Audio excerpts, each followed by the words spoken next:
ba sudu baba fulberin be eri maibe pullo funa pullo fulfulta duna goto minadina hande. Da sunan Allah mai rahama mai jin ƙai, tsira da amincin Allah su tabbata ga fiyayyen halitta annabinmu sayyidina Rasulullahi sallallahu alaihi wasallam.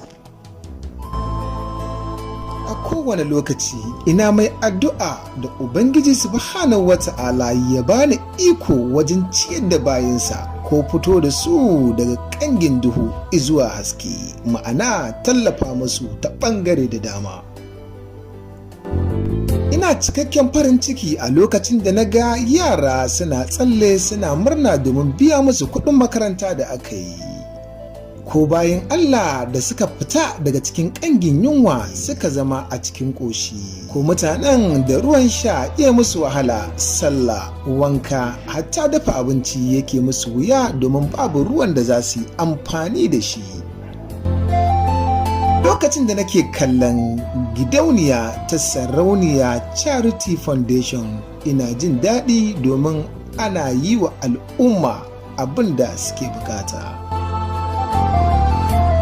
Ohoho, gabatar muku da Rabi'atu Umar Sa'idu Fulani, shugaba kuma jagora ta wannan ƙungiya Sarauniya Charity Foundation.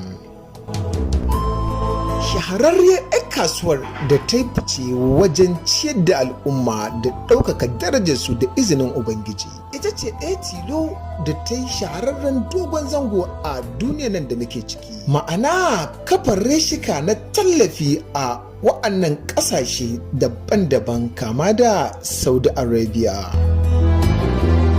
Turkiya, India, Dubai, da sauran ƙasashen larabawa. A nan ɓangaren Afirka ta yi dogon zango wajen taimakawa al'umma daban-daban kuma a ƙasashe daban-daban. Shahararriyar 'yan kasuwa mazauniyar ƙasa Najeriya ta tallafa wa al'umma daban-daban arewaci da kudancin na Najeriya, kama da tallafawa matasa wajen neman musu aikin yi, gina rijiyoyin burtsatsai sama da 1,000 da ɗaruruwa domin jika hanta al'umma, mai da yara makaranta, sa yaran da ba sa zuwa makaranta, aurar da zawarawa, ba wa mata aikin yi, tallafi a kan marayu.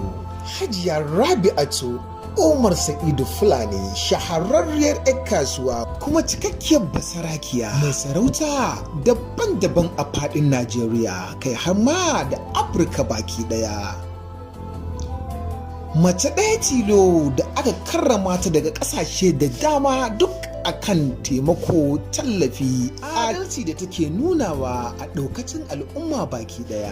Al'ummar Najeriya da al'ummar duniya baki ɗaya mu yi mata fatan alkhairi, sannan kuma mu shigo mu wannan tafiya tare da ita domin mu dafa mata. Muna miki fatan alkhairi, Ubangiji Allah ya dubi bayanki ya karrama ki, sannan kuma ya miki tukuici da mafificin alkhairi. A ƙarshe ina kira ga masu hannu da shuni a faɗin Najeriya da duniya baki ɗaya da ma masu kishin al'umma, mu zo mu yi tafiya a cikin wannan tafiya ta Sarauniya Charity Foundation don samun lada a nan duniya da lahira baki ɗaya. Assalamu alaikum.